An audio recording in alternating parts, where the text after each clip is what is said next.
Now to another big story tonight. After 9/11, the Department of Homeland Security created a network of regional offices called fusion centers. The idea was to incorporate local law enforcement into the effort to stop terrorism. But some say it's just keeping track of law-abiding citizens. Each state has set up what's called a fusion center or intelligence center or statewide terrorism task force. The coined phrase by the Department of Homeland Security is a fusion center. 9/11 happened, right? And information was segmented or seen to be segmented across agencies and across corporate America. So fusion centers were created to be a central clearinghouse for information across, your federal agencies, your local state law enforcement, and then subsequently, as years progressed, inviting your private sector partners into those fusion centers. So my name is Ryan Cunnigham. My professional career is an emergency service manager. I've spent the majority of my career being an emergency manager in a corporate America, which is a very unique skill set. Most people would go directly into the public sector. I chose to take that skill set into corporate America, mainly business continuity, emergency management, how to help companies survive, worst case scenario events, overcome and mitigate obstacles, and obviously help a company succeed through those worst case scenario events. And also being a liaison, with our public sector partners in order to provide resources for them and ensure that we have the resources we need and they have the resources they need, in building and fostering a lot of those relationships. I worked in critical manufacturing. It's a Fortune 100 company. It's based all across the United States. And because of that role that I had and the information I had, I've since left that employer. I can't specifically discuss the name of the employer. They call it a fusion center, but opponents call it a threat to your privacy. Being embedded into this, you develop these relationships, and they have what's called business emergency operations portions of it. So they have a business emergency operations center. And what they would do is they would invite their private sector partners in their critical infrastructure sectors, representatives, especially of your major Fortune 100 companies, giving some private sector entities or personnel up to secret level clearance of government record access. The InfraGard program provides a vehicle for public-private collaboration with the U.S. government to expedite the timely exchange of information. Most people in corporate America are going to be like, you have a three-letter agency that comes knocking on you. Well, you want to make sure you're doing the right thing.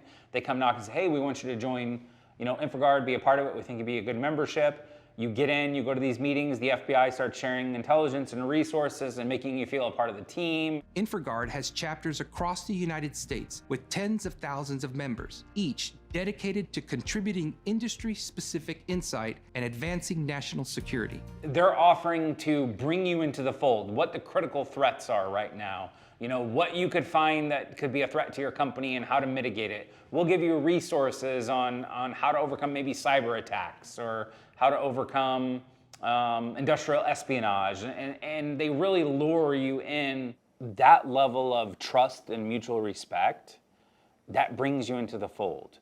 That brings, you feel a part of something, you feel special. At the time, it's almost you feel like I'm doing my patriotic duty to help this country, right? Fundamentally, at face value, it looks like it's an asset to the community. It looks like it's an asset to a response initiative and a response effort. You have your public and private sector partners working together. You are collaborating with resources. You're ultimately moving forward for the good of the country. Here's the caveat to that. If it's manipulated and used for bad, where's the line drawn? The company is acting as an agent, which is an individual, right? And they can share as much information freely with the federal government as they so choose. I do know of specific companies that have invited them in to look at their servers, to give them threats assessments, or provide intelligence on employees. It'd be nothing to pick up the phone.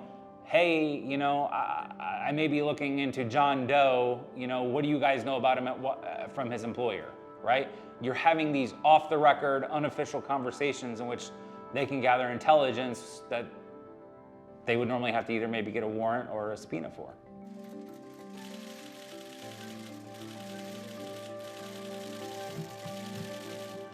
The This afternoon, we're announcing new guidelines for every American to follow over the next 15 days. As we combat the virus, each and every one of us has a critical role to play. When the announcement came in March of 2020 for the general public, we'd actually received a few days' notice prior that this was going to happen, that they were going to do this 2 weeks to slow the spread, essentially shut America down. A lot of discussions were taking place on how to handle this and what the mitigation efforts and initiatives were going to be. And it was a lot of back and forth. And I think it's important for people to realize that this decision-making process wasn't just done with the government or FEMA or DHS. The policies that are developed were also developed in conjunction and in coordination with their private sector partners.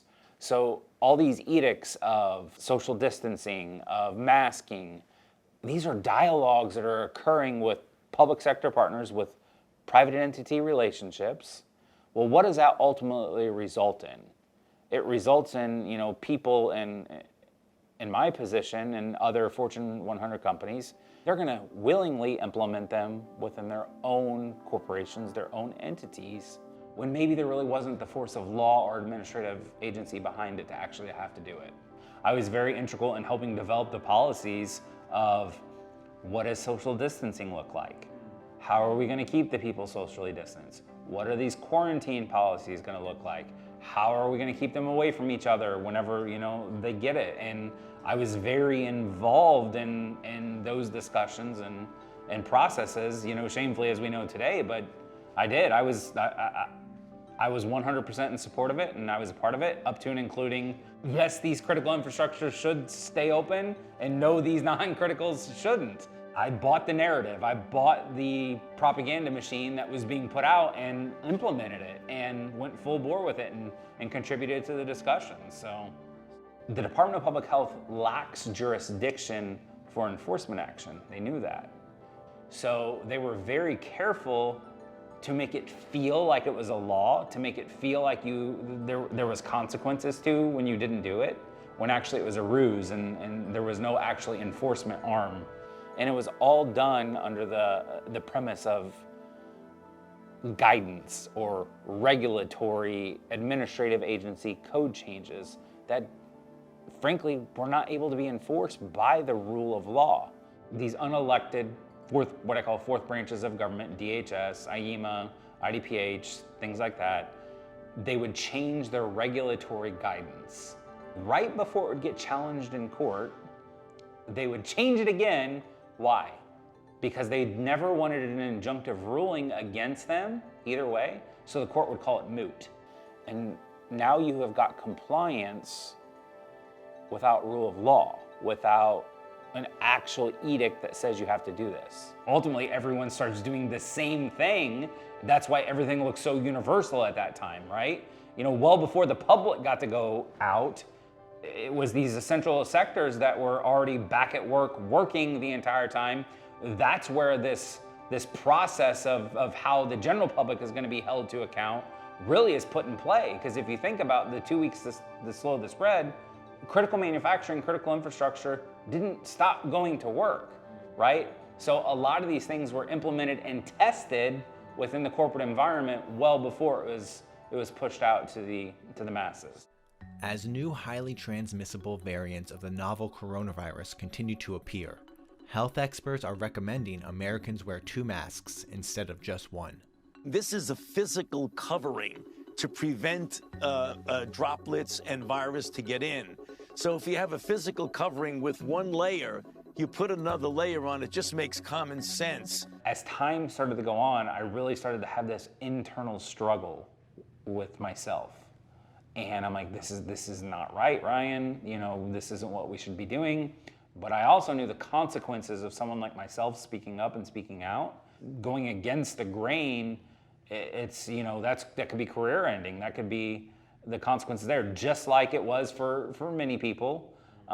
So I had this real internal battle of providing for my family and doing morally what I felt was right. The very first thing that when I started to have this cognitive dissonance with myself was, I'm looking at this mask and I'm like, this isn't doing anything.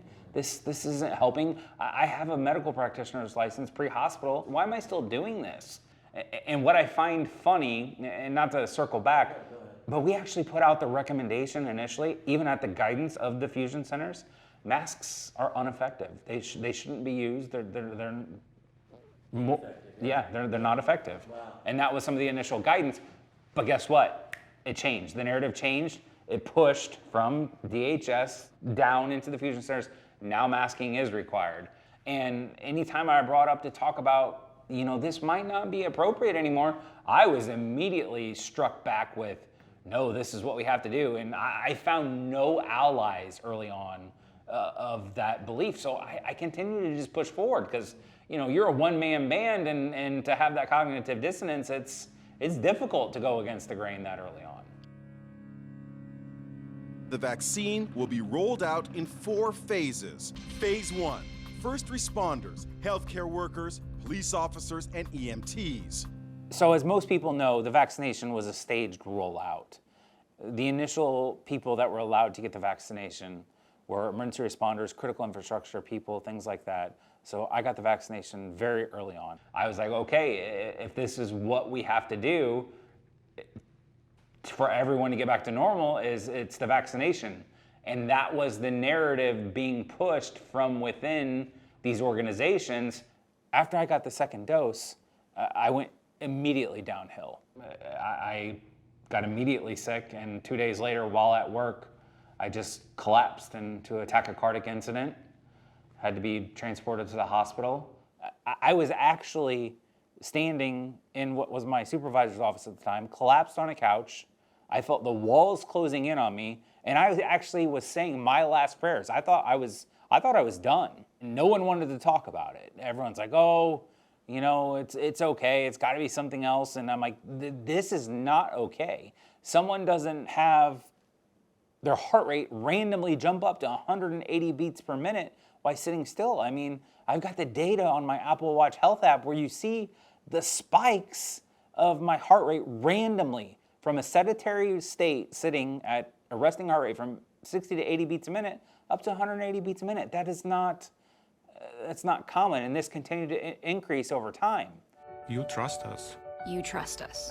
You trust us with your life. You trust us with those you love. So trust us when we say, get vaccinated against COVID-19. I was expected to participate in initiatives to push the vaccination with our upper echelon up to and including commercial productions and videos and hosting vaccine clinics on site and getting access to the vaccine, early on for critical infrastructure. And it just, knowing what I went through, it just tore at me. And I'm like, why? I can't do this.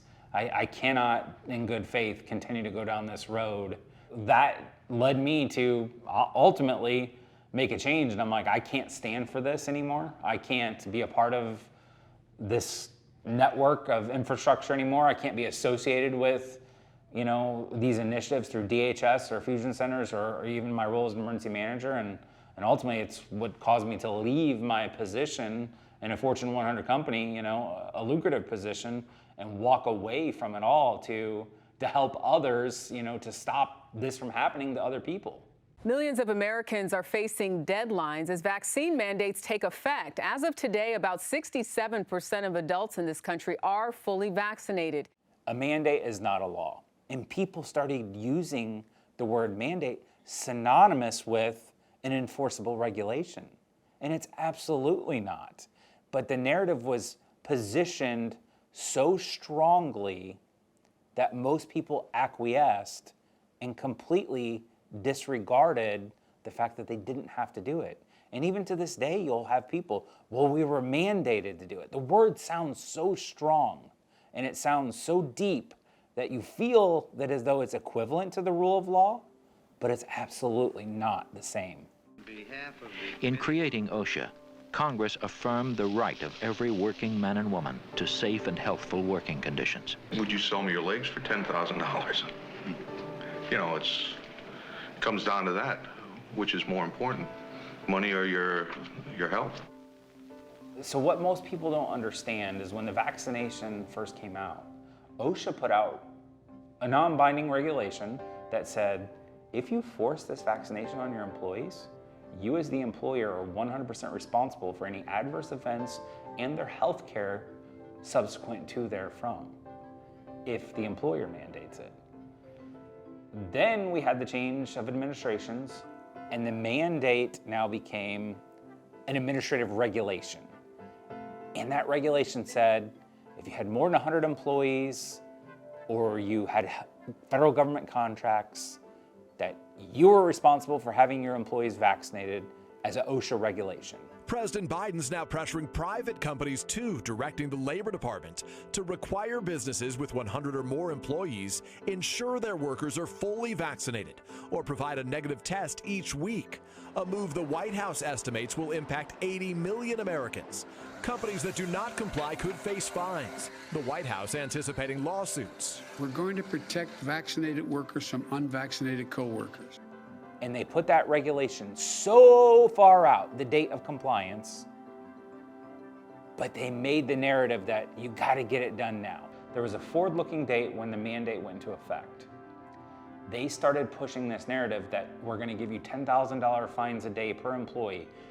Knowing full well that this reg was going to be struck down, they got mass compliance real fast by employers putting these mandates in place. The mandate forced employees to either get vaccinated or submit to weekly testing in order to collect a paycheck. It impacted more than 80 million Americans who work at businesses that employ more than 100 people. They knew that this regulation on its face would be struck down. There's not a set of facts or circumstances that they knew that would support this initiative. Employees knew our livelihoods are at stake, right? I've got these corporate entities telling me I have to do this. If I don't do this, I'm going to lose my job, lose my employment. And these corporations, through these private partnerships with the fusion centers, had on-site vaccination clinics. They made it so easy and so quick for these employees to get it done. Most of them acquiesced because they felt they had no other choice. Jonathan, if you're with us, Professor, can you weigh in on what we've just gotten from the court, halting the COVID-19 vaccine rule for U.S. businesses for now? What does all this mean? It's really the OSHA case. It was that mandate that President Biden's chief of staff, Ron Cunnigham, celebrated as a, quote, workaround. The Supreme Court justices continually ask for the authority that it was being used here, and they referenced Ron Cunniham's statement. And as I've said before, the justices are not into workaround, because it's a workaround constitutional authority.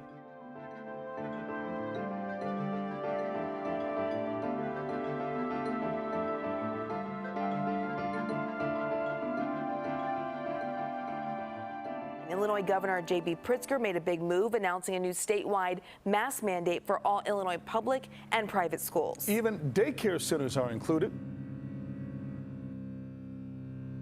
When I left my position in corporate America, ultimately I was doing advocacy work. I found literally one attorney that was brave enough in the state of Illinois to go against the government and to tell them that their administrative actions didn't have the force and the rule of law. Tom DeVore is representing several people in Illinois, asking courts whether their county is dealing with a public health emergency. If there's no disaster in Clay County, I can assure you I'm going to have a client that's going to go to the Clay County school districts and say, let my kids in that school. You can't keep us in remote learning because it's not allowed. There's no disaster. That's going to be the same across all of these counties. I was initially a little aggressive too. I'm like, hey, I think we can do something about this. I'm seeing what you're doing here, and I think we can, partner in order to ensure kids return to school without these mitigation measures. Ensure kids return and teachers return to school without being forced to get vaccinated and have their livelihoods terminated. So, through those advocacy initiatives, we reached out and the mama bears came out in droves, and we all talk about it, but kids suffered. And, hell hath no fury than to scorn mama bear. And they fought like heck to ensure that their kids were protected. So we got them together. We, had about 7,000 of them that came together. And ultimately, we filed an injunction that, hey, if you want to do this, you got to get a court order from a judge. What we used against them is the Public Health Act that specifically states, in order for the government to do this, they must get an individual order of quarantine to vaccinate or mask anyone, because it's a form of modified quarantine. So if they wanted to exercise that force, they would need to take each person before a magistrate, and the magistrate would have to order that, because that's what the law said.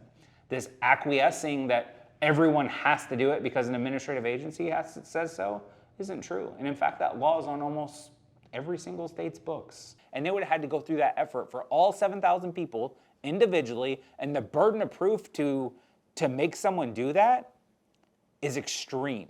The teachers union sent their head attorney to try to intervene in the case. So during the course of this trial, it's very interesting. The Chicago Teachers Union, which is the largest school district in Illinois and one of the largest in the nation, was trying to create so much political pressure around it that they staged a walkout the day of the trial and left these kids stranded to put that much pressure on the court. Ultimately, we prevailed. And what the judge said specifically will always resonate with me is, this is the evil the law was designed to constrain. Meaning the government taking actions on a mandate that they have no lawful authority to do. This is the evil the law was designed to constrain. While we were in the courtroom, people followed myself and Tom on social media, and every day we'd get on there and do live streams and encourage people to stand up and to speak out. And we get hundreds, sometimes and thousands of people that would tune in live, and they would turn into hundreds of thousands of views. We had hundreds of thousands of views of day one of the hearing. Day two, I pre-scheduled the live stream where everyone knew it was going to happen. No sooner do I get ready to go live, because there was a countdown, I'm immediately locked out of not one, every single one of my social media accounts. Every single social media account I was locked out of, and we could not get it out. What is the coincidence of literally moments, minutes before this is about to go live, I'm locked out of every single one of my social media accounts, and they're saying it's suspected fraud. You have these private-public partner relationships in corporate America that also include your social media aspects, right? It has been almost 1 year since the first bombshell Twitter files. I think the most alarming thing that we saw was the regular stream, organized stream of communication between the FBI, the Department of Homeland Security, and the largest tech companies in the country. They had an organized system for flagging content, not occasionally, but in enormous numbers, involving spreadsheets of accounts that ran to the hundreds and thousands. The entire purpose of the Twitter files was a behind-the-scenes look of how Twitter employees and executives were directly coordinating with these non-governmental organizations, these fusion centers, the FBI, DHS, intelligence agencies, and sharing voluntarily information about social media users with them, with the government. The government would provide some feedback and resources, and then they may or may not censor people. More often than not, they did, especially as it related to COVID. When did we get to a point that science became not allowing competing opinions and theories to be tested and objected? That's not science anymore. It's propaganda from one direction. So when the news story came out, right, it definitely had a spin. They were quick to point out it only applies to the named plaintiffs. So in some schools where you may have only had 3 or 4 plaintiffs, you'd have the rest of the school in a mask, and you'd have them forced to get in a vaccination because it's a temporary restraining order. 700 plus other school districts that weren't a part of the litigation said, we're not doing this anymore either. The ruling came out on a Friday, and we sat and watched online from Friday through Sunday all these emergency board meetings in which boards changed their policies, their rules, and defied the governor's executive orders and his mandates. After those news articles are immediately released, and you have school districts by the hundreds saying, yeah, we're not just gonna make our two do this, we're doing it for the entire school. You have school districts that weren't even involved saying, we're making it apply to our entire school. And you have this flip of what the media narrative is saying versus what is actually happening transpire, and they did not want to cover that story. This pandemic was one of the largest wealth and power transfers that we had ever seen. Corporate America received significant wealth transferred to them, major pharmaceuticals. We've seen government amass large amounts of power over its citizenry. Who is left hurting still? Think about that critically.